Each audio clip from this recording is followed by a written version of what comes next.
le Pitch Club. Bonjour, bonsoir, bienvenue pour ce nouvel épisode du Pitch Club, le Pitch Club Mousse. Alors le Pitch Club, c'est le podcast qui donne la parole aux raconteurs de bonnes histoires. Et nous avons un raconteur de bonnes histoires aujourd'hui en la personne de Étienne de Balazy. Bonjour Étienne. Mais bonjour, heureux d'être parmi vous, grande joie. Alors on va vous présenter, on va pas revenir un peu sur votre carrière et vos projets après, mais d'abord on va juste présenter une nouvelle recrue du Pitch Club. Oui. Elle nous vient de Suisse. Elle s'appelle Joanie Fort. Bonjour. Bonjour, alors tu vas nous aider un peu sur les questions, tu vas nous compléter en feedback, en quarterback. Voilà. N'hésite pas à intervenir dès que tu as une question, t'es la bienvenue. Alors déjà, Étienne, on va vous présenter. Donc, vous avez deux actualités. Vous avez un livre que vous avez sorti aux éditions du Cherche Midi qui s'appelle « Le guide presque complet du presque parfait stand-up et one-man show ». Oui, je voulais faire un titre court. Je crois que j'y suis arrivé. Oui. Le titre est court et aussi un spectacle. Et un spectacle, oui, qui est court aussi, puisqu'il s'appelle Une brève histoire du one-man show et du stand-up. Une brève histoire du one-man show, donc c'est un spectacle qui se joue à la Nouvelle Scène. Absolument. Ouais, c'est d'ailleurs là qu'on s'est vu. Oui, vous avez eu la gentillesse de venir, la preuve de votre bon goût. Et on te remercie. Bon, on va dire on va essayer. Oui, comme vous voulez. Alors, on te remercie pour l'accueil. Et puis l'après-spectacle, j'étais avec Joe et on disait, ouais, ce serait bien de voir Étienne parce qu'on a le podcast et que ce serait cool de la voir. Et on t'a vu à l'extérieur et c'était super, quoi. L'approche était relax et t'as accepté, t'es là. Avec grande joie, moi ça me fait plaisir. Je crois que je fais ce métier-là pour ça aussi. Hein. C'est très important d'être toujours avec la nouvelle génération que vous êtes. Donc c'est super important. Non, bien sûr, c'est très agréable, très agréable. Avant de commencer, comment on peut vous présenter pour les auditrices et auditeurs ? Alors écoutez, sans immodestie, pour me présenter, je crois que je suis peut-être parce qu'on n'est pas beaucoup, un des 2 ou 3 premiers metteurs en scène qui se sont intéressés au one-man show et au stand-up il y a déjà une quinzaine d'années, à l'époque où les gens considéraient que mettre en scène un one-man show ou un stand-up, c'était pas vraiment de la mise en scène, qu'il n'y avait pas besoin. Et je crois qu'on a été 2 ou 3 à trouver que si. Moi, j'ai toujours dit, je le pense, qu'entre un très bon texte, un très bon sketch de one ou un très bon passage de stand-up et une pièce de Molière ou tout ce que tu veux, pour moi je vois pas la différence. Donc je me suis dit il y avait vraiment du travail à faire là. Donc c'est comme ça qu'on peut peut-être me définir. Et puis comme je suis un hyperactif contrarié, c'est-à-dire un hyperactif qui rêve de dormir, j'ai après dirigé le festival de Montreux pendant 8 ans, écrit un livre, je fais un spectacle je donne des cours. J'ai ouvert une classe de stand-up et de one-man show au cours Florent. Je participe à des podcasts. Donc je fais plein de trucs. Beaucoup de podcasts, vous avez fait des podcasts. Alors, il y a beaucoup de stand-uppers qui font des podcasts. C'est un nouveau matériel pour eux. Mais c'est formidable. Oui, j'ai la chance d'en faire 2 ou 3 parce qu'en fait, j'ai l'impression de devenir... alors, c'est pas du tout immodeste parce qu'on se connaît pas, mais j'espère... je suis pas du tout... mais j'ai l'impression de devenir le Yoda un peu de l'humour. C'est une vieille personne qu'on invite pour avoir son avis sur... Un sage. Et ça me dérange pas du tout. Ça me va bien. Donc moi, je suis très, très heureux parce que j'ai fait ce que j'ai fait. Mais le plus intéressant, c'est ce qui reste à faire et tout ce qui va se passer. C'est ça qui est passionnant. C'est devant. Alors, vous avez quand même une carrière remplie, parce que vous avez dit que vous étiez directeur du Montreux. Ouais. Vous avez aussi travaillé pour la télé. Beaucoup. J'ai fait beaucoup de galas pour la télévision, bien sûr. D'abord à Montreux, parce qu'on faisait quand même... moi, j'étais et le directeur artistique, et le programmateur, et le metteur en scène des galas de Montreux. Donc, étaient tous télévisés, avec parfois ceux qui étaient en direct, qui donnaient un petit coup d'adrénaline en plus. Mais oui, et puis j'ai fait pas mal de choses à la télé aussi à côté, j'ai oublié, mais parce qu'une période de ma vie, j'étais producteur de télé aussi. J'ai fait beaucoup d'émissions pour les enfants, des documentaires autour du monde, des choses comme ça. J'aime bien. Je trouve que quand on fait ce métier, c'est amusant de toucher à tout. Hein. C'est très amusant. Encore le cinéma que j'ai pas fait, donc vous voyez, j'ai encore des choses à faire. On a vu que votre biographie, elle est très chargée sur Wikipédia. D'ailleurs, qui c'est qui l'a rédigé la fiche Wikipédia ? Elle est un peu particulière. C'est vrai ? Ouais, parce que je regarde beaucoup de fiches Wikipédia tout le temps. En général, c'est comme des annuaires. Hein. Et là, il y avait des commentaires, des petits... Je sais pas. En fait, quelqu'un a fait cette page Wikipédia, et puis j'ai trouvé qu'il avait fait. C'était quelqu'un de très gentil, mais je trouvais ça extraordinairement pompeux et triste. Alors, je vais demander la permission de reprendre le truc pour essayer de raconter un peu des bêtises dedans, parce que sinon, ça me gênait presque, quoi. Sinon, ça faisait vraiment... c'était histoire d'enjoliver ça un peu avec des trucs perso qui me venaient, et d'en faire quelque chose d'un peu amusant à lire, quoi. Et qu'est-ce que vous pensez de Wikipédia déjà? Oh, ben moi je trouve ça génial, très franchement. Ouais. De toute façon, en fait, Wikipédia pour moi c'est le symbole, c'est la base d'Internet. C'est-à-dire que tu peux en faire un truc formidable. C'est-à-dire que tu peux aller dans les plus grandes bibliothèques du monde. Tu peux apprendre qui était un peintre, découvrir un architecte, un stand-upper, un humoriste, un truc. Moi, Wikipédia m'a beaucoup aidé pour la rédaction de mon livre ou même du spectacle que je fais sur l'histoire du one man show, etc. Et puis après, tu peux aussi tomber sur voilà des gens qui sautent dans leur slip ou des femmes fontaines, c'est tout à fait autre chose, hein. C'est chacun sa vision du monde. Donc Wikipédia c'est pareil, t'en as qui sont assez mal faits, parce qu'il y en a qui racontent un peu n'importe quoi, et puis il y en a qui sont quand même formidables. Et j'avoue que j'aime la passion des gens qui sont derrière certains Wikipédia, Oui. quoi. Ceux qui racontent l'histoire, j'en sais rien, de Dickens, de Shakespeare, de tout ça. C'est vrai qu'on se très marrant. demande toujours qui rédige. C'est vrai. Des fois, c'est vrai. tellement complet, des fois. Alors sur tellement certains de artistes, il y a choses, beaucoup d'erreurs qui sont. Ça, je comprends Ouais. pas parce que c'est un peu inutile de faire une bio si elle est fausse, quoi.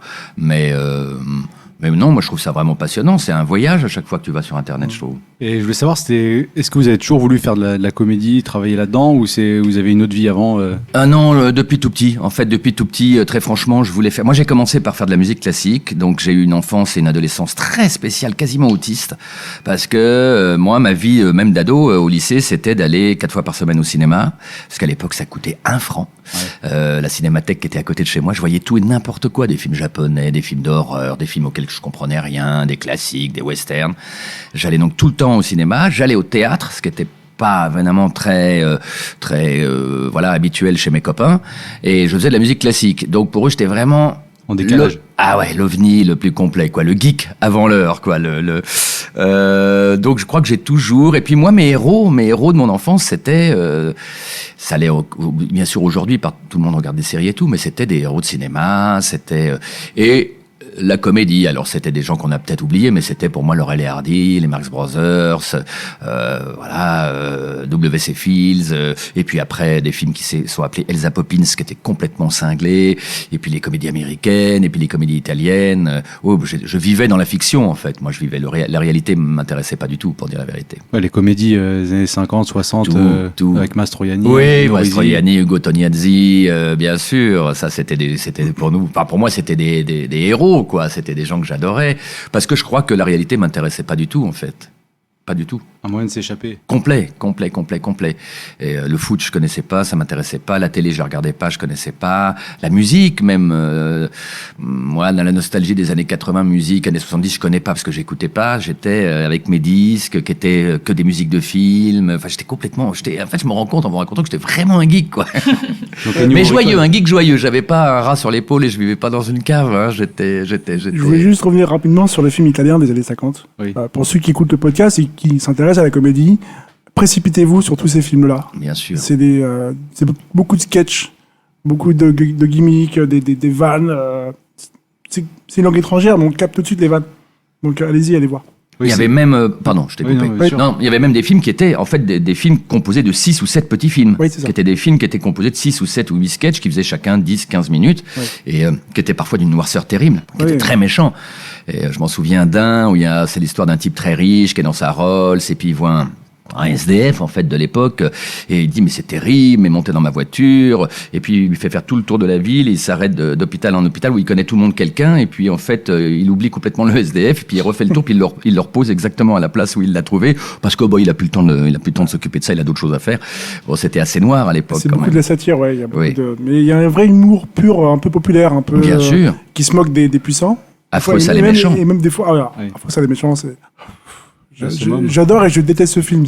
Dur. Il est horrible, il est tellement drôle, mais on rit, on a mal au ventre quand on rit. Ça part d'un ghetto à Rome, avec une famille surpeuplée dans une petite baraque avec un père un peu bizarre. Et ouais, donc voilà, donc c'est. Mais parce qu'il ne faut pas oublier que l'Italie à l'époque était très pauvre. Beaucoup plus pauvre qu'on ne pense. Ouais.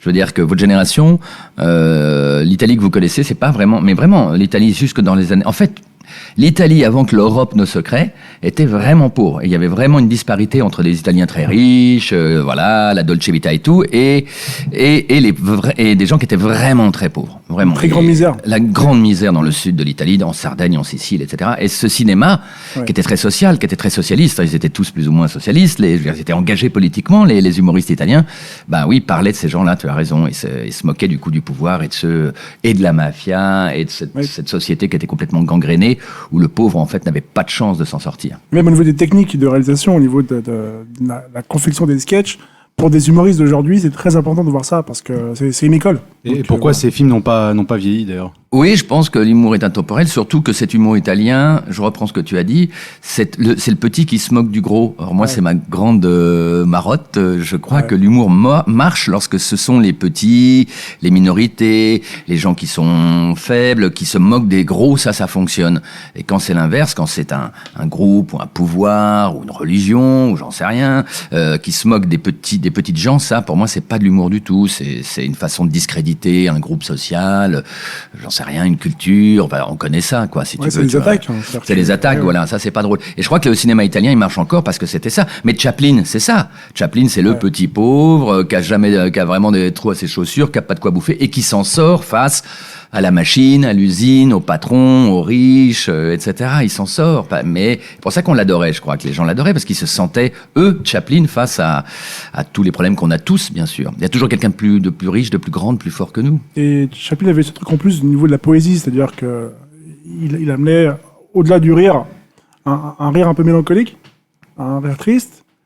Rire devant un film de Chaplin, c'est rire intelligemment, c'est-à-dire c'est pas au niveau des viscères que ça se passe, c'est vraiment dans le cerveau. C'est vrai, et en plus, il a inventé des techniques de ça, pour ceux qui aiment le cinéma en plus, il a vraiment inventé des techniques de cinéma, des trucages de cinéma, qui sont aujourd'hui bien sûr remplacés par le numérique, mais qui ont fait en tout cas que tout le monde a utilisé pendant 40 ans après lui. Ça fait école, ouais. Ah ouais, c'était vraiment, alors lui, le geek plus, quoi, hein, gros génie quand même. Donc, pour les humoristes d'aujourd'hui, allez voir les films de Chaplin, allez voir les films italiens des années 50. 60. Tous. Ouais. Voilà. Alors donc vous disiez que vous étiez toujours dans les salles de cinéma, passionné par le théâtre aussi. Oui. Et donc à quel moment ça se met en place votre carrière dans Très vite en fait. Moi j'ai commencé dès que j'ai eu 17 ans, j'ai pris des cours de théâtre en même temps que je terminais mes études. J'ai eu un bac et un prix de conservatoire la même année à 17 ans. J'ai commencé au théâtre et là il s'est passé un truc après avoir joué pendant 2-3 ans au théâtre dans une compagnie de théâtre très classique, qui était dirigé par un grand maître du théâtre, qui était Jean-Laurent Cochet, qui est un homme qui a formé autant Gérard Depardieu que Dussolier, enfin vraiment, c'était qui le pauvre d'ailleurs. Comment ça se passait avec lui ? Parce que c'est une légende, ce monsieur. Oui. C'était pas quelqu'un de très aimable. C'était quelqu'un qui était absolument passionné. Je crois que j'ai jamais vu quelqu'un d'aussi passionné que ça par le théâtre et par l'enseignement du théâtre. Mais c'était quelqu'un qui n'était pas, par exemple, il avait des avis, mais c'était marrant, c'était un personnage, comme on dit. Il avait des avis très tranchés sur tout. Pour lui, la peinture s'arrêtait avant les impressionnistes, et les impressionnistes, c'était de la merde. Fallait lui parler de Picasso. Pareil, la musique, Puccini, tout ça, les opéras, il aimait pas trop. La bonne musique, c'était Mozart, et puis ça s'arrêtait là.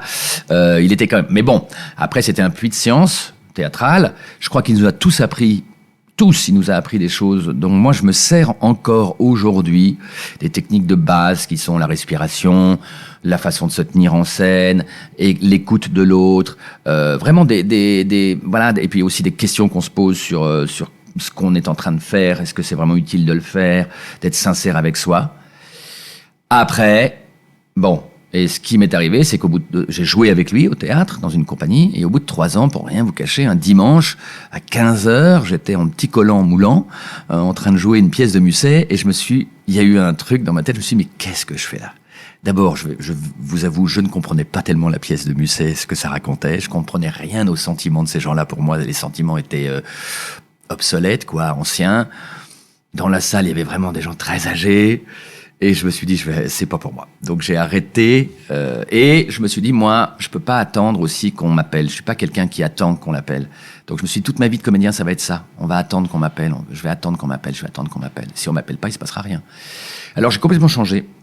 Et pour vous dire, de chez Cochet, donc vraiment le classique. Je suis parti dans cette émission de télé qui, à l'époque, cartonnait, qui était le Théâtre de Bouvard. J'ai écrit. On va préciser qu'est-ce que c'est que le Théâtre de Bouvard. Oui.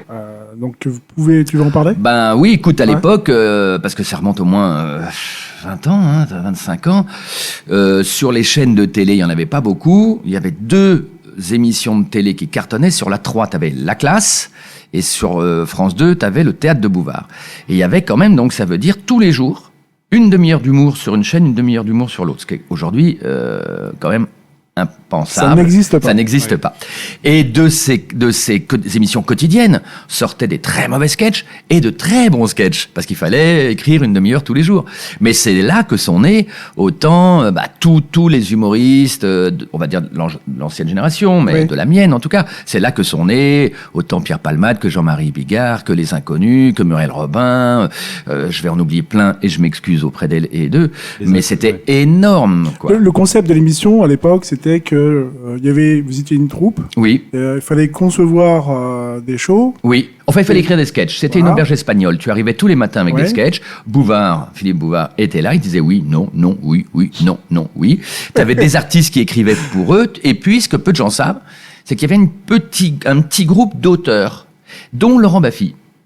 Et c'est là où j'ai rencontré, moi, Laurent Baffy, parce que Laurent écrivait beaucoup, énormément pour le Théâtre de Bouvard. Il écrivait pour La Classe aussi, parce qu'il avait rencontré son alter ego qui était Jean-Marie Bigard, donc il écrivait pour Jean-Marie. Mais nous, il nous fournissait tous les matins, on arrivait au bureau, pas moi, parce que j'étais pas acteur totalement là-bas encore, j'étais justement auteur, et ils arrivaient là-bas, et ils attendaient, parce qu'à l'époque c'était le fax, il n'y avait pas d'internet encore, d'email, et alors arrivait, parce que Laurent écrivait la nuit, il se couchait à 7h du matin, et quand il se couchait, il envoyait par fax ses textes, et on voyait arriver des sketchs, et tout le monde était ravi s'il y avait un rôle pour lui, parce que ça lui faisait passer un sketch, et donc travailler et gagner de l'argent.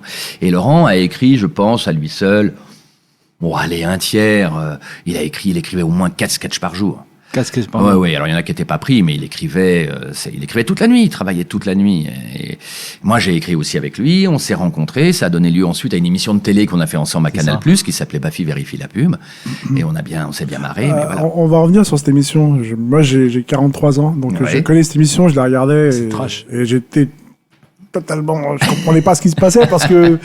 je sais pas, c'est quoi ce truc-là, quoi. Et après, comment ça s'était... Déjà, comment est venue l'idée, déjà? Alors, ça, c'est Laurent qui avait ces idées-là. Laurent était avait beaucoup d'idées, toujours plein d'idées. Il en a, je pense, encore toujours. Et Canal, c'était l'époque où on pouvait rire quand même, non seulement de ce qu'on voulait, mais Canal... honnêtement, chercher les choses trash, ils adoraient. Donc, et ça passait à un horaire... Oui, c'était juste avant la grande émission de Canal, je crois me souvenir, une fois par semaine, le mercredi, je crois. Peut-être le samedi ou... Oui, parce que c'était long à tourner, c'était vraiment de la fiction, donc il fallait tourner, c'était compliqué, etc. Et le concept était qu'on vérifiait une pub, donc on diffusait une pub, à l'époque qui existait vraiment à la télé, style une pub Colgate où on voyait une jeune fille qui sautait d'une falaise, et puis elle plongeait dans la mer, et elle ressortait de la mer avec une rose entre les dents. Donc nous, on testait en disant, est-ce que quand on plonge de plus de 20 mètres de haut, si on plonge dans l'eau, on ressort avec une rose? Et de là, on écrivait des tas de conneries épouvantables, et c'était trash.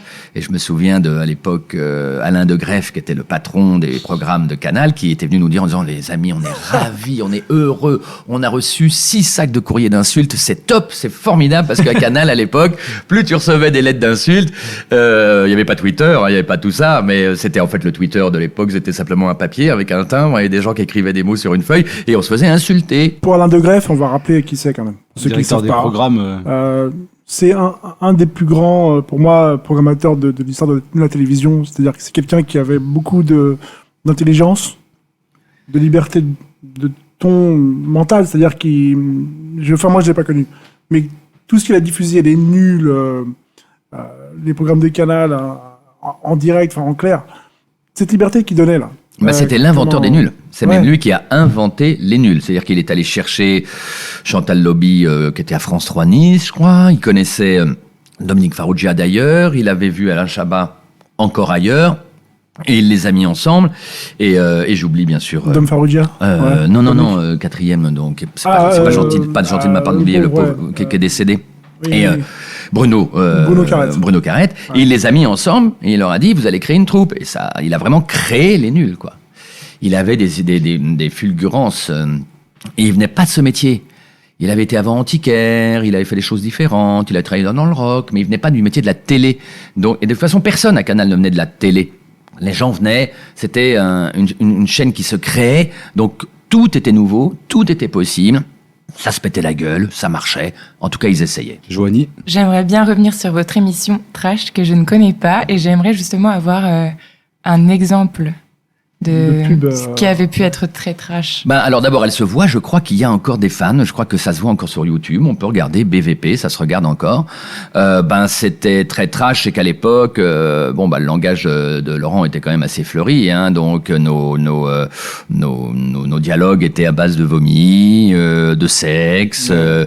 Aujourd'hui, je pense que si on rediffusait quelques images sans que les gens sachent ce que c'est, sans qu'ils comprennent, elle pourrait être choquante. Et notamment, nous avions une relation avec une secrétaire qui était notre amie, évidemment, qui avait totalement accepté de jouer le jeu, qui était une souffre-douleur épouvantable, et mais à qui, mais c'était pas possible. On lui mettait même, c'était affreux, quoi. On la battait, on lui mettait, enfin, c'était odieux, on l'humiliait. Mais les gens comprenaient qu'il n'y avait pas aucune arrière-pensée négative derrière tout ça, que c'était, et puis tout ça peut-être passait parce que c'était sur une chaîne qui, de toute façon, allait à fond, hein. À l'époque, Bruno Carrette était devenu une vedette de télé parce qu'il faisait le sketch du pétomane. Il pétait à la télé, en musique. Misou. Ouais. Donc, on se pose, voilà, peut-être je ne crois pas qu'on avait tort de se poser de moins de questions. Mais c'était bien. Alors, après, c'était très bien fait, tout ça. C'est-à-dire que Misou, c'était beau, c'était bien éclairé. Non mais je veux dire, c'est très important. Il prenait très au sérieux l'humour. C'était pas fait sur un coin de table, etc. Et puis tout ça était intégré à une chaîne qui diffusait toute la journée des choses de toute façon qui étaient très différentes. D'ailleurs, le slogan de la télé de Canal à l'époque, c'était « Quand vous regardez Canal, au moins vous regardez pas la télé ». Parce que c'était tellement différent. Les gens s'abonnaient, donc ceux qui n'étaient pas abonnés ne voyaient pas de choses qui les choquaient. Et voilà, quoi. Vous dites qu'on se posait peut-être moins de questions et vous répondez notamment dans votre spectacle et dans votre livre à la question « Peut-on rire de tout ?» Est-ce que vous pouvez nous en dire un peu plus ? Alors, ma théorie sur est-ce qu'on peut rire de tout ? C'est une question qui revient souvent. Oui, ouais. C'est vrai. Mais c'est vrai qu'on peut se poser la question, hein, parce que quand on voit effectivement les réactions, ce qui arrive à certains, etc., sur tous les réseaux, en fait. Moi, je crois, alors ma réponse, que je développe effectivement dans mon spectacle, c'est que si quelqu'un veut faire son métier d'humoriste, en tout cas, un métier de l'humour, il doit rire de tout. Mais je sais aussi que c'est une question en fait qui est hyper ancienne. Je veux dire que déjà au Moyen Âge, quand vous grattez bien un peu d'histoire, par exemple l'Église catholique interdisait de rire. Elle disait bien, le rire était interdit. Souvenez-vous de ce très beau film pour ceux qui l'ont vu, Au nom de la rose, où en fait il meurt parce que on va pas spoiler le film. Voilà, mais bon, il y a l'histoire du rire. Voilà, il y a l'histoire il y a l'interdiction du rire. Donc c'est vieux comme le monde. Et ce que je vous disais tout à l'heure avant qu'on prenne l'antenne, moi quand quelqu'un me dit non, mais on peut pas rire de ça, j'essaie de savoir qui me dit ça, pourquoi il me dit ça. Très souvent, c'est la peur. Les gens ont peur parce qu'ils savent que le rire, voilà, c'est autant le rire des armes, autant ça peut être une arme, le rire. C'est très puissant, le rire. Avec une blague, on peut, entre guillemets, tuer quelqu'un, mais on peut y aller, quoi, je veux dire. Donc, moi, je crois qu'on doit rire de tout, mais je dis que ça s'apprend et qu'on peut pas le faire n'importe comment. Et quand je dis il y a déjà, j'en parle dans le spectacle, j'espère de façon légère et amusante, mais déjà des philosophes comme Erasme, dans les années 1450, avaient déjà réfléchi à ça. Le philosophe Pascal a réfléchi à ça en disant que, en fait, on ne peut bien rire qu'avec des gens qui veulent bien rire. Et surtout ce à quoi je crois, c'est qu'en fait, il faut un peu d'intelligence. Et de l'intelligence des deux côtés. L'intelligence de l'artiste, qui doit faire vraiment, qui doit essayer que sa vanne soit la mieux écrite, pas idiote, qu'elle ait un sens, qu'elle veuille dire quelque chose. Mais qu'il faut que le public aussi fasse un petit pas vers nous et un peu d'intelligence, parce que c'est très facile, en fait, de prendre une blague au premier degré sur Twitter, dire, c'est pas drôle. Non, mais réfléchis un peu, quoi. Personne n'a dit que l'humour, tu as dit tout à l'heure, l'humour c'est cérebral, un peu, hein. L'humour, ça demande, c'est l'esprit, ça demande de la réflexion et ça demande de l'intelligence. Donc, si on veut pas être intelligent, moi, ça me dérange pas du tout. Je ne juge pas, je ne méprise pas, je ne dis pas du tout que je suis intelligent franchement pas. Mais je crois qu'en fait, il faut être un peu intelligent pour apprécier l'humour. Et vous résumez très bien tout ça en disant « je pense donc je ris ». Oui, je pense donc je ris, ce qu'aurait pu dire Pascal. Il faut quand même bien prendre conscience qu'on a de la chance d'être dans un pays démocrate, avec des libertés, des droits, Il y a des endroits, beaucoup d'endroits dans le monde, la plupart des pays dans le monde, on peut pas faire ce qu'on fait là. Non, puis il y a beaucoup de pays où c'est même une espèce d'autocensure. C'est ça. Je crois que je raconte dans mon livre une interview parce que j'avais un ami qui était producteur thaïlandais de télé et je voyais ses programmes humoristiques. Sans méchanceté, c'était très enfantin. Vraiment enfantin, quoi. Mais il me disait, mais c'est pas notre faute, en fait. C'est parce que chez nous, dans notre culture thaïlandaise, par exemple, il n'est pas question de se moquer de Bouddha. Ça nous viendrait même pas à l'idée. C'est pas possible pour nous moquer du Bouddha. Ça nous rentre pas, voilà. On peut pas se moquer de la politique parce que ça, c'est vraiment interdit. Parce qu'ils ont un roi là-bas qui est... Ben voilà, on peut même pas prononcer son nom, je sais pas quoi, etc. Donc, il me disait, en fait, il nous reste quoi? Bah, les blagues de prout, les blagues de je tombe par terre. Non, mais c'est vrai, quoi. Et sinon, oui, il y a beaucoup de pays, après, où c'est même encore moins drôle, où on va en tôle, hein, pour des blagues. Je crois qu'au Maroc, il y a un humoriste, il n'y a pas si longtemps que ça, qu'il est arrivé bien des soucis. Oui, il est en prison, malheureusement. Il va être normalement libéré quand ça va être diffusé. C'est humoriste en prison. Cette référence à l'acteur Brahim Bouled. Je crois. Oui, qui s'est fait pour des stories qu'il a fait sur Snapchat. Bien sûr. Bon, il sort bientôt. Il sort bientôt. Enfin, c'est quand même terrible. Et juste pour revenir avec votre expérience avec Laurent Baffy, c'est comment, enfin, vous avez travaillé avec lui au quotidien, parce que lui, il est maintenant devenu assez connu en tant que sniper, c'est-à-dire quelqu'un qui arrive à sortir une blague en une fraction de seconde. Et c'est comment justement le travail au quotidien et comment vous analysez un peu son mécanisme de travail et de production de l'humour. Et juste, pardon, je t'interromps David, mais la rencontre. Les premiers mots, c'était quoi entre vous deux quand vous êtes croisés? Ah bah c'était une rencontre totalement improbable parce que moi je venais donc de mon monde de geek, plus des années de théâtre classique. Je ne suis pas né du tout dans un quartier défavorisé, loin de là. Hein. Je suis une famille bourgeoise, petite bourgeoise parisienne qui a jamais eu aucun souci. Moi voilà, ça je l'avoue, je le sais. Je suis vraiment l'hétéro blanc bourgeois, très tranquille, qui avait jamais rien vu de sa vie un peu. Et j'ai physiquement rencontré un garçon qui lui arrivait du fin fond d'Aubervilliers en poussant une moto qui d'ailleurs ne marchait jamais, qui parlait mal, qui conduisait comme un dingue, qui était en fait un électron libre, un fou qui avait envie de prendre qui je crois lui venait mais ça il en parlera s'il a envie d'en parler, d'un milieu plutôt beaucoup plus difficile et compliqué que le mien.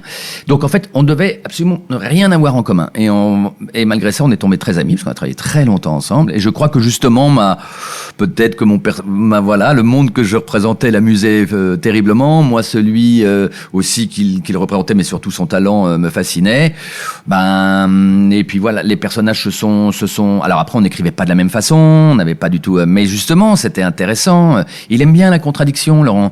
Il a un côté tyrannique, mais il aime bien la contradiction, donc c'était assez amusant. Et surtout, je crois qu'il adorait me faire dire des mots affreux. Ça l'amusait beaucoup, ce qui d'ailleurs fonctionnait très bien. Et pour répondre à ta question, c'est un ordinateur, hein, Laurent. C'est quelqu'un qui est en boucle, qui je crois se lève et pense à l'humour et se couche et pense à l'humour, qui avait 5000 vannes dans la tête. Parfois, c'était très fatigant parce qu'il fait partie de ces gens qui testent leurs vannes 24 heures sur 24 avec tout le monde. Donc, quand t'es avec lui toute la journée, il va la tester sur le serveur, puis le second serveur, puis le chauffeur de taxi. Et puis, il est comme ça. Il rodait.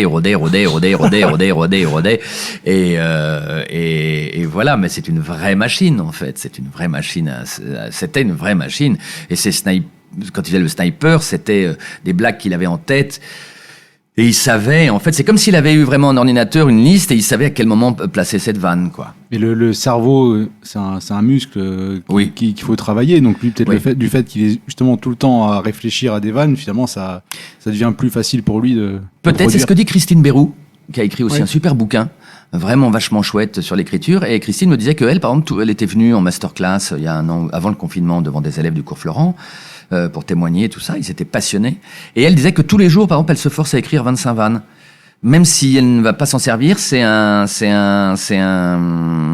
exercice. C'est un exercice. Elle se force avec toutes les informations. Elle fait sa petite revue de presse à elle.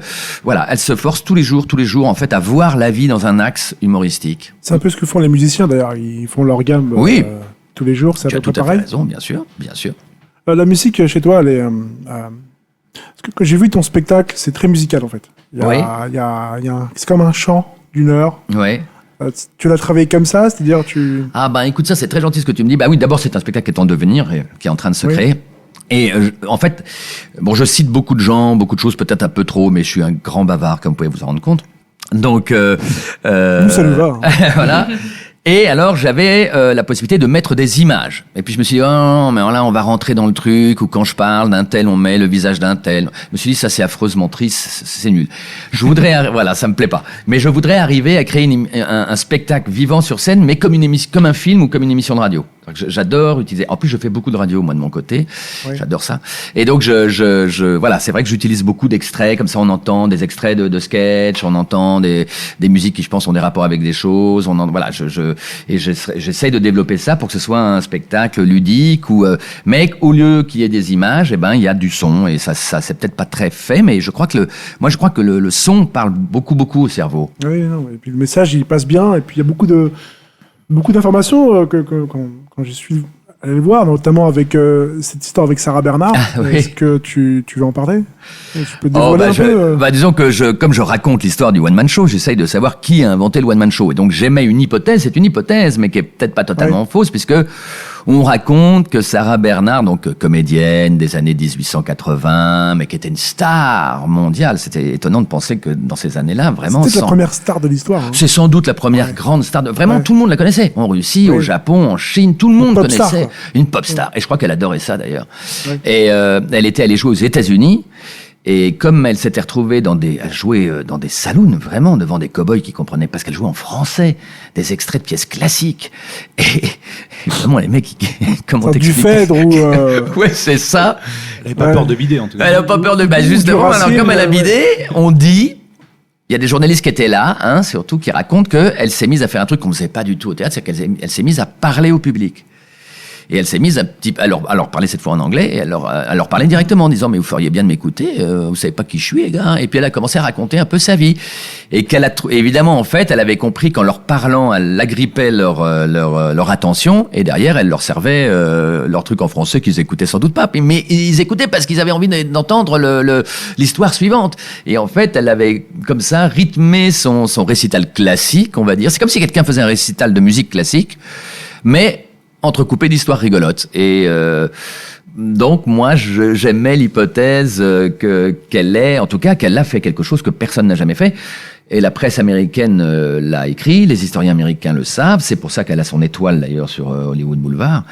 Et puis c'était vraiment une star. Je sais pas si je vais raconter cette anecdote, parce que des fois je change comme ça, on peut venir revoir mon spectacle. Mais elle était tellement connue que Barnum, vous savez, celui qui avait inventé le cirque Barnum, l'homme qui montrait des femmes à barbe, tout ça. La pauvre Sarah Bernard, à la fin de sa vie, on lui a coupé la jambe parce qu'elle était malade, et elle a fini sa carrière assise sur une chaise avec une jambe de bois, et elle jouait encore avec sa jambe de bois. Eh bien, Barnum lui avait envoyé une lettre en lui proposant de racheter sa jambe, sa vraie jambe, parce qu'il voulait l'exposer dans du formol à côté de l'homme le plus grand du monde et de la femme à barbe, parce que la jambe de Sarah Bernard, dans son cirque, il était sûr qu'il allait faire plein de pognon, pour te dire à quel point elle était connue quand même. Donc ce serait plutôt elle, on va dire la matrice de c'est ça. Non, mais ce qui est passionnant, c'est ce que j'essaye de dire dans ce truc, c'est qu'il n'y a pas quelqu'un un jour qui a décidé j'ai fait du one man show. C'est, je pense, comme la peinture. Je veux dire, Picasso, il est arrivé parce qu'avant Picasso, il y a des gens qui avaient déjà commencé à se dire tiens, on n'est peut-être pas obligé de représenter une maison complètement. Puis quelqu'un avant s'est dit tiens, on pourrait peut-être faire voilà. Tu vois ce que je veux dire? En fait, moi, je voyais plus qu'il y a souvent des individus qui changent. Oui. Tu vois, comme Elvis a changé des choses. Ouais. Il y a eu des gens qui ont changé chez nous. Là, je fais les grands sauts, mais je pense que Coluche a changé des choses chez nous, Jamel a changé des choses chez nous. Il y a eu des gens qui ont vraiment changé des choses chez nous. Et puis j'en oublie, je m'en excuse. Mais c'est quand même aussi la suite. C'est une longue tradition, quoi. En France, l'humour politique, par exemple, bon, on en voit encore ici, même en stand-up. Parfois, il y a des stand-uppers qui prennent parti, mais c'est un truc qui est vieux comme le monde. Il y avait les revues politiques, c'était vieux. Donc, en fait, tout ça, c'est une espèce de chaîne, quoi. C'est des maillons. Et puis, tu as raison. Dans ces maillons, tu as des gens qui changent le truc. Tu parles du one-man et du stand-up, et tu fais la différence. Est-ce que tu peux nous la partager? Alors, je vais vous la dire, et en même temps, j'y crois pas vraiment, mais je vais quand même vous la dire. Je pense qu'il y a... Non, ce à quoi je crois, parce que c'est simplement un fait, c'est qu'il y a parfois une différence de forme, tout simplement, de façon de jouer. Il y a dans le one-man show, on va dire classique, celui tu vois où tu joues des personnages, où tu joues des sketchs, ça, un côté très théâtral où tu joues pour le public, mais tu n'attends pas forcément une réaction du public. C'est-à-dire que tu pourrais jouer ton sketch du début jusqu'à la fin, il y a les rires, mais tu ne joues pas avec le public, tu joues pour lui. Donc c'est pour moi très du théâtre, et c'est très bien. Le stand-up, vraiment, lui, l'inverse, c'est qu'il joue avec le public. Le public devient son partenaire. C'est ce qu'on appelle, nous, dans le métier, casser le quatrième mur. Quatrième mur, c'est donc, au théâtre, on considère que, en fait, tu as l'acteur sur scène qui est entouré par un mur derrière lui et 2 murs de chaque côté, et que le public est le quatrième mur, donc ça ferme une boîte, presque. Et on joue dans cette boîte. Et le stand-upper, lui, il casse le quatrième mur.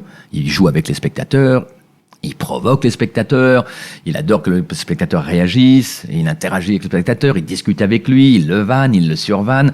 Donc ça, pour moi, c'est la grande différence. À l'époque de Molière, quand on relit des pièces de Molière, on sent que ça parle au public. Oui, il y avait toute l'improvisation aussi de la commedia dell'arte, bien sûr, tu as tout à fait raison, c'est vrai. C'est parce que le théâtre est devenu bourgeois après. Et on pourrait dire que le one-man show est un peu la vision bourgeoise de l'humour et que le stand-up... Alors, en tout cas, il y a un truc auquel je crois vraiment beaucoup, j'y fais une toute petite allusion, mais pour moi, le stand-up, c'est totalement imbriqué avec le hip-hop, le slam, tout ça, pour moi, c'est le même mouvement. Alors ça, c'est vraiment... Dans mon bouquin, je crois que je disais que c'était le street art du théâtre, et j'y crois. Je veux dire que pour moi, le stand-up, c'est tout ça. Voilà, c'est moins académique, quoi. C'est moins... Même s'il y a des règles, et des techniques, mais c'est beaucoup plus libre, c'est beaucoup plus urbain, c'est beaucoup plus... voilà. Un jour, ça paraîtra peut-être vieux, mais en tout cas, pour l'instant, c'est ça. Tu penses que c'est branché, à des mouvements culturels comme Arte Povera, comme, tu sais, tout ce qu'il y a eu avec le communisme, l'extrême gauche, qui a voulu partir sur des... Alors, écoute, je suis pas sûr, parce que c'est une chose qui est un peu... En tout cas, les Américains, eux, ils peuvent dater l'arrivée du stand-up aux États-Unis. C'est vraiment les années 50. Là où tu as raison, c'est que le stand-up a été pris en main aux États-Unis par les politiques. Les premiers grands stand-uppers américains, c'était des politiques, quelque part. Je veux dire que c'était Lenny Bruce. Alors, pour dire à ceux qui nous écoutent, Lenny Bruce était un stand-upper très... alors, lui, qui prenait des positions politiques vachement extrêmes, qui a fait de la tôle plusieurs fois, hardcore, qui parfois faisait l'apologie de la drogue. Enfin, c'était la génération beatnik, quoi. Andy Kaufman, qui était un mec très étrange, qui faisait des expériences vraiment bizarres. Parfois, il se déguisait, donc on savait pas. Il se présentait comme quelqu'un d'autre, et les gens qui venaient voir Andy Kaufman, ils disaient, il est pas là, et voilà un autre artiste. Et puis, en fait, il faisait un numéro d'1 heure déguisé. Enfin, parce qu'il il faisait des tests, quasiment des expériences artistiques très bizarres. Et puis tous les Afro-Américains qui sont arrivés, qui étaient politiques, les Dave Chappelle, c'était voilà. Donc c'est ça que le stand-up. Là où tu as raison, c'est qu'il a servi à dire quelque chose et c'était une culture de jeunes là-bas. C'était une culture beatnik. C'est comme un mélange d'anarchie, si tu veux, et en même temps de ghetto, tu vois, que les deux se rejoignent, quoi. Mais tu as raison, regarde il y a moi un truc que j'adore, c'est quand tu regardes le SNL aujourd'hui, et que tu regardes Michael Che, donc qui est un des deux, notamment présentateurs quand ils font les fausses infos. Quand il est dans le SNL, Michael Che, il fait des blagues assez consensuelles, vachement mainstream. Mais quand tu vois le stand-up de Michael Che, putain, ça envoie politiquement, je veux dire, c'est, là, tu te dis, mais vous êtes sûr que c'est le même? Est-ce que vous êtes sûr que c'est la même personne? Parce que là, il y va, je veux dire, il parle de tout, avortement, racisme, violence policière, Trump, tout. Et il donne son avis. Les stand-uppers américains, ils donnent vachement leur avis, quand même. C'est-à-dire que c'est beaucoup du perso profond, intime. Ouais. Politique, très engagé, parfois avec des grandes erreurs, parfois des grandes envolées homophobes, il y en a eu, des envolées qui peuvent aussi paraître racistes, très communautaires, mais au moins quoi, il s'engage, quoi. Moi, ça, personnellement, j'adore ça, et j'adore ne pas être d'accord avec lui. Avec un jeu à chaque fois, c'est-à-dire que ça reste des comiques. Bien sûr. C'est ça qui est fort. Et pourquoi le stand-up a mis autant de temps à émerger en France Question de mode, je crois, on est très lent. On est trop attaché au théâtre à l'ancienne. Oui, peut-être. Ouais, j'ai un doute là-dessus. Tu crois, toi? Ouais, quand je vois du Coluche, je vois du stand-up des fois. Oui, bien sûr, ça c'est sûr. Il y avait pas du stand-up, mais des gens qui en faisaient un peu. Tu vois, comme des essais, comme du labo. Bien sûr. Ils faisaient leur sketch, mais de temps en temps, ils sortaient du sketch, ils rentraient dans la salle, ils parlaient avec les gens. Ça, c'est sûr, il y en avait déjà, ça, c'est sûr. Mais on va dire que c'est Jamel qui est arrivé, qui a dit, bon, voilà, maintenant, moi, ce que je fais, les gars, ça va s'appeler du stand-up. Il a posé, quoi. Voilà, puis j'ai ouvert un truc qui s'appelle le Comedy Club. Voilà, c'est clair, c'est net. Hein. D'ailleurs, il y avait à l'époque... à Canal, il y avait dans les émissions les 5 bonnes raisons de, tu sais, t'avais Tom Gijol qui faisait ça. Oui. C'était vraiment totalement inspiré de ce qui se faisait beaucoup, SNL, tout ça et tout. Voilà, c'est lui qui a dit que c'était ça un peu. Après, moi, tout à l'heure, je vous ai dit, je vais vous expliquer expliquer ce que je pense de la différence. Oui. Moi, je sais, c'est drôle, parce que j'entends dans la nouvelle génération, il y a vraiment des extrémistes du stand-up, c'est-à-dire qu'ils veulent absolument, non, moi je fais du stand-up, ça n'a rien à voir avec le one-man, non, dans le stand-up, on ne doit pas jouer de personnage, enfin, il y en a qui sont hyper extrémistes. Moi, là-dessus, alors je suis d'un cool total, je trouve que plus ça se mélange, plus c'est chouette, plus ça se métisse, plus c'est chouette. Et puis voilà, j'ai vu dernièrement des gens qui font du one man, même de l'ancienne génération, qui se sont essayés au stand-up. C'est une catastrophe épouvantable, donc faut pas aller jouer dans la cour où on sait pas, voilà. Mais c'est pas grave, laissons tout ça. Voilà, je suis pas trop pour les frontières, quoi. Quand tu dis, pour un humoriste confirmé, oui. Aller dans le stand-up. Ouais. Pour toi, c'est dangereux ? Non, mais je pense qu'il y a un flow, il y a une scansion, il y a une façon de faire qui est pas forcément la tienne, quoi. Dans tous les arts, tu as ça. T'as des musiciens qui vont être des extraordinaires musiciens classiques, ils sauront pas du tout s'amuser avec le jazz. Et puis il y en a qui vont être capables de le faire, et il y en a d'ailleurs qui le font. Et puis voilà. C'est juste que je pense qu'il faut faire ce que tu sens, ce qui est ton flow personnel. Voilà. Et ça me dérange pas. Mais moi, je suis très heureux quand je vois que des gens mélangent, moi, je commence à voir des stand-up où il y a de la comédie, de la vraie comédie, et je vois des one man où effectivement, tout d'un coup, on fait pas du sketch. Là, tu vois, je travaille avec Patrick Timsit, il y a pas un seul sketch. Comment ça se passe avec Timsit ? Oh, bah, c'est le bonheur. Déjà, la rencontre. Vous avez dit pas un seul sketch, pardon, juste. Oui, il n'y a pas un seul sketch. C'est un long, ça s'appelle Adieu, peut-être, merci, c'est sûr. Et on a pris comme fil rouge les 10 bonnes raisons d'arrêter. Donc, il dit, bah, voilà pourquoi je m'arrête. Première raison, deuxième raison, troisième raison. Donc, il parle au public. Mais il n'y a pas de sketch. Mais c'est pas non plus totalement du stand-up, parce qu'en fait, il cherche pas à savoir ce qu'il fait, Patrick. Il fait son style et il fait ce qu'il a à faire. Et c'est très écrit. Mais il n'y a pas de sketch, si tu veux. Il n'y a pas de noir, il n'y a pas de personnage, voilà. Et est-ce que c'est du stand-up, est-ce que c'est du one-man, je saurais pas te dire. Alors, vous parlez de Patrick Timsit, vous avez travaillé avec lui sur une comédie musicale sur Rabbi Jacob. Oui. Et j'ai une question, c'est parce qu'en fait, cette pièce a... Je pense que ça n'a pas eu le succès que vous espérez. Même Paris Match avait titré Rabid Jacob, pour te dire à quel point ça a bien marché. C'est pas sympa. C'est pas sympa. Ils auraient pu dire ouais, on l'a pas aimé. Mais... Ah non, mais il y avait pire. À l'époque, France Inter faisait des émissions où ils venaient voir des spectacles, et puis à l'entracte, en direct, le chroniqueur disait ce qu'il avait pensé de la première partie. Et alors il était là, il a vu la première partie, puis là, je m'en souviens toute ma vie. Il disait, bah écoutez, là c'est bien, je suis à l'entracte de Rabbi Jacob. Écoutez, c'est le meilleur moment du spectacle, c'est l'entracte. Je crois qu'on peut pas faire mieux, vu ce qu'on a vu avant. Je crois que le meilleur moment, c'est l'entracte. D'ailleurs, les gens qui s'en vont ont compris, parce que ils ont compris qu'il y aura pas mieux, ils rentrent chez eux. Et on a fait un bide monumental, il faut bien avouer. Mais justement, est-ce que c'est pas symptomatique du genre de la comédie musicale qui a jamais pris en France ? Je crois qu'elle était surtout pas bonne, disons les choses. Je crois que c'était pas bien, parce que le Roi Lion, ça, c'est vachement bien. Moi, j'en ai écrit une. Très américain, et ça va être une adaptation. Alors oui, moi j'en ai écrit une. Alors c'est très immodeste, mais j'ai écrit un Cendrillon avec mon ami Gérald Sibleras qui a été joué pendant très longtemps à Mogador et qui a très bien marché pour les enfants, mais qui faisait 1500 places quasiment 4 fois par semaine. Hein. Non, mais là c'était pas une bonne idée, Rabbi Jacob. Qu'est-ce que tu penses de la comédie musicale ? C'est quoi ton point de vue là-dessus ? C'est drôle, je n'aime plus ça. J'adorais ça quand j'étais gosse, je trouvais ça formidable. Pareil, ça faisait partie de ce que je regardais au cinéma, je trouvais ça formidable. Aujourd'hui, je trouve ça un peu vide de sens. Puis c'est plus mon truc, c'est plus... Après, mon cerveau est bizarrement fait. Quand je vais à New York, et j'y vais le plus souvent possible, tu vas voir une comédie musicale à New York, t'es heureux parce que tu te dis ils sont faits pour ça. Ils aiment ça, ils savent faire ça, il y a des moyens... Il y a ça aussi, c'est qu'ils ont des moyens. Tu vois, avant le confinement, je suis allé voir une comédie musicale avec Glenn Close sur scène. D'abord, tu vois, ça c'est extraordinaire, parce que tu vois des acteurs que nous on voit plutôt au cinéma ou dans des séries, et qui sont sur scène incroyables. Je ne savais pas du tout que Glenn Close savait chanter comme ça, tenait le rôle 2h30. Mais enfin, sur scène, t'as réellement un orchestre de 40 musiciens. Ils font rentrer une Rolls-Royce des années 40. Enfin, je veux dire, tu es au rêve, quoi. Tu vois, ça coûte des millions, leur truc, quoi.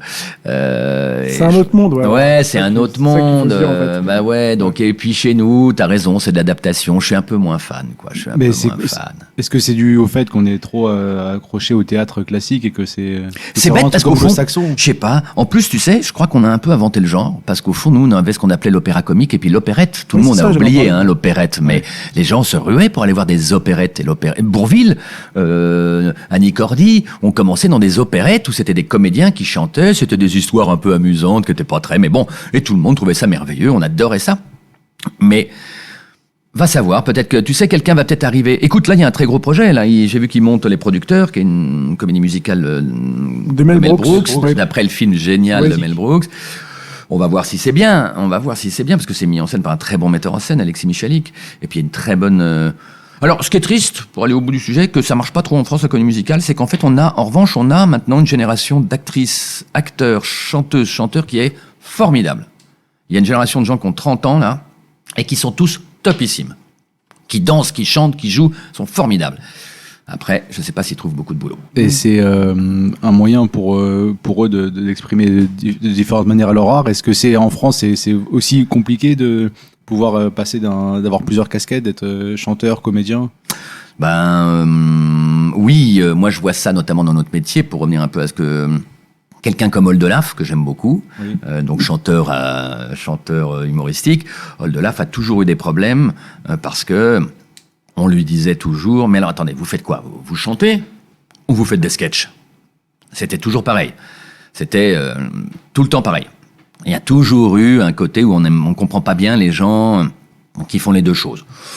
Ça n'empêche pas Oldelaf de faire sa carrière et de faire exactement ce qu'il veut. Donc laissons les gens dire et puis on fera. Et vous êtes aussi prof au cours Florent? Oui, depuis 2019, c'est ça, j'ai vu. Ouais, j'ai proposé au cours Florent qui a dit oui pour tester. Alors prof, ouais, en fait j'ai ouvert ce que j'appelle moi plutôt un atelier, c'est-à-dire que des élèves viennent, bon en plus j'ai pas beaucoup d'heures, parce que j'ai pas trop le temps, ils viennent, au fond on ne travaille que ceux qui veulent travailler, parce que moi je leur dis de venir chaque semaine avec un texte différent, puis on travaille. Là où je suis content, c'est qu'il y en a 2 ou 3 qui en sont sortis et qui commencent à faire des plateaux, je vois même qu'il y en a ici au Paname. Vous avez des noms? Guillaume Guisset, qui était à la Petite Loge, Gabin, Chèque, qui lui a été... Et en plus, lui qui a été pris dans un autre projet que j'aime beaucoup, qui vient d'ouvrir, qui s'appelle l'Académie d'humour, qui est une nouvelle aventure qu'on tente cette année, à laquelle je crois beaucoup. Et donc j'ai ouvert cette classe chez Florent qui a vraiment trop de succès, parce que je crois que la liste d'attente est monstrueuse. Si quelqu'un veut prendre ma place, mais en plus je dis ça sérieusement, je disais ça à Joanie tout à l'heure, si quelqu'un veut faire plus que moi, parce que moi j'ai pas le temps, il faut savoir qu'il y a 200 élèves qui attendent chez Florent de faire du one-man show et du stand-up. Ils attendent tous ça. Et moi je peux pas tout pour tout le monde. Justement, ce message aux jeunes artistes, vous dites rater n'existe pas. Derrière cette phrase, quel message vous voulez leur adresser à toutes ces personnes qui veulent se lancer? Mais ça c'est ma grande théorie du cancre. Parce que je la partage avec mon ami Verino, que j'aime beaucoup, humoriste que j'adore. Quand j'étais justement dans mes classes de théâtre, au temps de chez Cochet, j'étais parmi les plus mauvais. C'est-à-dire que je savais que je n'avais pas la tête dans l'emploi à l'époque. Voilà, j'étais pas joli garçon, les rôles n'étaient pas pour moi. Et puis il y avait ce qu'on appelait les vedettes de cours. Eux, elles étaient déjà jolies, ils étaient déjà beaux, ils gagnaient tous les prix. Et nous, les cancres, on a compris que il fallait travailler 10 fois plus que les autres et que c'était en se loupant absolument partout qu'on allait apprendre plein de choses, quoi. Et Verino, et comme moi, Verino, ça fait quand même des années que Verino fait ce métier. Aujourd'hui, ça y est, je veux dire, mais il est passé par beaucoup de déconvenus, des producteurs qui l'ont laissé tomber, des promesses qui n'ont pas été tenues. Et on est pareil à se dire, voilà, ceux qui sont nous, il faut on a compris que, voilà, on va vraiment monter l'escalier marche à marche. Là, vraiment, ça va être marche à marche, hein. Mais, conclusion aujourd'hui, moi, toutes les vedettes de cours dont je vous parlais, je ne les ai jamais revues dans le métier. Et je revois plutôt mes vieux potes. J'en avais avec moi, qui était Stéphane Guillon, qui savait pas exactement ce qu'il allait faire. On nous donnait les plus petits rôles de merde dans les distributions parce qu'on savait pas quoi faire de nous, etc. On rigolait en coulisses en se disant, on sait pas avec ça qu'on va devenir des vedettes. Mais voilà, quand on le sait, on travaille. Et puis c'est une théorie à laquelle je crois beaucoup. Je crois que c'était pas moi, hein, je crois que c'était Edison qui a inventé l'électricité, qui disait que de toute façon la réussite n'est qu'une longue suite d'échecs. Tu ne réussis que parce que tu as essayé, ça n'a pas marché, alors tu as changé, alors tu as essayé, puis ça n'a pas marché, alors tu as changé, puis tu as essayé. En fait, tu te trompes de moins en moins. Réussir, c'est se tromper de moins en moins. Comment tu vois l'avenir dans l'humour ? Bon, moi je trouve que c'est d'abord, moi c'est ce qui m'excite le plus, mais franchement ça m'excite, moi j'adore, j'essaie de voir beaucoup de choses, Moi je trouve que tout va bien, Beaucoup de gens trouvent qu'il y a trop d'humoristes, mais je ne sais pas ce que ça veut dire cette phrase. Disons qu'il y a beaucoup de gens qui tentent leur chance, voilà, et c'est vachement bien. Je pense qu'en haut, ça sera de toute façon le même écrémage, voilà. Mais ce qui est sûr, c'est qu'il y a des gens qui sont sortis aujourd'hui, qui ne seraient peut-être pas sortis il y a 10 ou 20 ans. C'est comme dans la chanson. On a critiqué les émissions style Popstar, tout ça et tout, mais peut-être que Julien Doré ne serait jamais sorti s'il avait été obligé d'emprunter le truc classique à l'époque, d'attendre, de faire les maisons de 10. Ça. Ben nous, c'est pareil. Oui, c'est vrai qu'on est ici au Paname où il y a je ne sais pas combien d'humoristes qui passent par semaine. Beaucoup. Oui. Alors, certains diront trop. Moi, je sais pas. Ça me dérange pas parce que je sais qu'il y a une sélection qui se fera et puis il y a des gens formidables qui vont en sortir. Après, il y a une chose vraiment qui m'étonne, et ça, je le pense très sincèrement, c'est que je trouve que beaucoup d'humoristes, tu vois, on parlait du stand-up des années, je trouve qu'il y a un manque d'engagement et qu'il y a un manque. Enfin, les sujets sont de prise de risque. Ah ouais, je trouve que les sujets sont très lambda. Ça manque de fond. Ouais, je trouve. Alors, je sais pas si c'est du fond, mais tu vois, bon, j'ai rarement vu un texte sur la PMA. Putain, la PMA, c'est quand même important. On s'est battu pour. Il y a plein de sujets quand même importants, même politiques ou qui ne sont pas traités, je trouve, aujourd'hui, et qui peuvent être traités, parce qu'on peut rire de tout, voilà, tous les sujets sont faits pour rire, et je trouve que, vous voyez, il y a un peu un manque de... Pourtant, j'entends, d'un côté, si tu veux, t'as des tas de gens qui râlent, et on sent bien que les gens sont pas heureux, on voit bien quand même que les gens sont pas heureux, et moi, je trouve que l'humour, c'est fait pour désarmer tout ça, et je trouve que, ça ressort pas beaucoup dans les spectacles d'humour. Et ça, dans tes enseignements, t'en parles à tes élèves, tu leur dis de... Ne pas hésiter à parler de... Engagez-vous. Je pense d'abord, je pense qu'un humoriste, c'est un auteur. Alors, tu peux écrire mal, hein, tu peux écrire bien, mais quelque chose à dire. C'est sûr que si tu n'as pas quelque chose à dire, si t'as pas un point de vue sur les choses, je crois que c'est compliqué pour moi. Je veux dire, alors on parlait de Coluche. S'il y a bien quelqu'un qui avait un point de vue sur la vie à l'époque, c'était Coluche. Mais même Jamel, on a peut-être oublié les spectacles de Jamel. Mais dans ces spectacles qui étaient bordélique, un peu foutraque, tout ce que tu veux, avec un public qui, de toute façon, hurlait tellement de joie de le voir dans la salle que c'était difficile pour lui de jouer. Mais il disait des trucs. Dans ses premiers sketchs, il disait des trucs. Il disait des choses sur là d'où il venait, la difficulté. Et il savait les dire de façon vachement drôle, tu vois. Et je trouve que c'est un peu plan-plan pour dire la vérité. Ça manque de social et de sociétal. Ouais, je trouve que c'est drôle. D'un côté, voilà, on a l'impression que c'est... je sais pas, c'est un peu plan-plan, quoi. Ce que font beaucoup les Américains. Que par contre, eux, n'hésitent pas à... Amy Schumer, ça y va, quoi, tu vois. Ou la comédie italienne des années 50, 60 au cinéma, comme on parlait tout à l'heure, qui a un côté Après, il y a peut-être une intemporel. traduction française, tu sais, du clown, tu sais, de quelqu'un qui fait rire parce qu'il est là sur scène. Ouais, puis on est aussi très touchy. Non, mais moi, je crois que les réseaux sociaux aussi autocensurent beaucoup de gens. La cancel culture. Je crois que là-dessus, il y a des... Alors attention, je ne dis pas, je déteste cette phrase qui est on peut plus rien dire. Parce que ça aussi, je me méfie qui l'a dit, hein, parce qu'au nom de peut plus rien dire, t'as des gens qui disent n'importe quoi et des grosses conneries et des grosses saloperies aussi. Il y a aussi, en fait, on peut plus rien dire. Non, toi, tu peux plus rien dire. Ferme bien ta gueule, des fois, quand même. Des fois, c'est quand même, ça fait du bien. Mais je veux dire, entre on peut plus rien dire et justement, ce que je disais tout à l'heure, oui, on peut rire de tout, mais avec intelligence, il y a quand même une grande, il y a une marge de manœuvre quand même, tu vois, je trouve. Je te remercie, Étienne. C'est moi, j'étais ravi. C'était un super entretien. Merci d'avoir été avec nous. Pendant encore une heure, je pense. Oui, avec joie. Et merci d'avoir été avec nous. Mais c'est moi, je suis très touché. Merci. Et on se retrouve la semaine prochaine pour un nouvel épisode du Pitch Club. Le Pitch Club.